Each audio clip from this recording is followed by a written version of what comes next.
Over here in the garden, let me show you, it is time to harvest my garlic scapes. So this is a densely planted little plot of garlic right here. And what's happening is for each little bulb, it's growing this little curl, mosquitoes, this little curl that is the scape. And over time, if I just left it, it would straighten up, get a lot more fibrous, then this would open into a flower.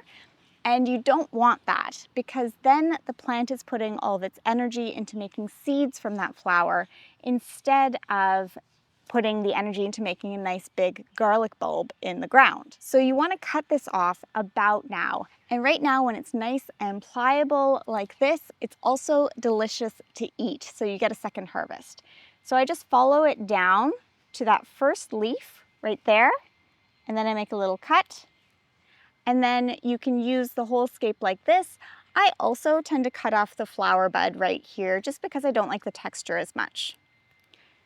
So this scape, you can use it tonight if you want. In place of garlic in any recipe that you might use, you can chop it up and add it to a stir fry, for example. It's a bit milder, so you might want a little bit more than garlic that you would use in place. You can also use it as a burger topping. If you wrap it up in some foil with a little oil, a little salt and pepper, you can put it on the barbecue for about 5 to 10 minutes, and then portobello mushroom burger, or chicken burger, or whatever kind of barbecue fare you have, it makes a really nice topping. And then what I use it for the most is probably scape pesto. You could use it on its own to make a pesto, but I think it's a little bit nicer if it's a 1-to-1 ratio. So half scapes, half basil, half scapes, half cilantro, a mix of all of them. It adds that really nice garlic flavor, but like I said, it's a little bit milder. So often we'll put garlic in pesto when we're making pesto anyway.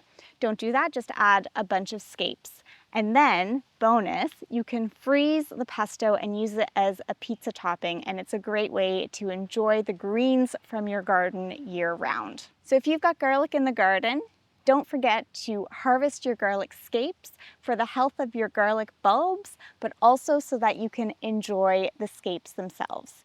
And however your garden grows, keep growing as a gardener.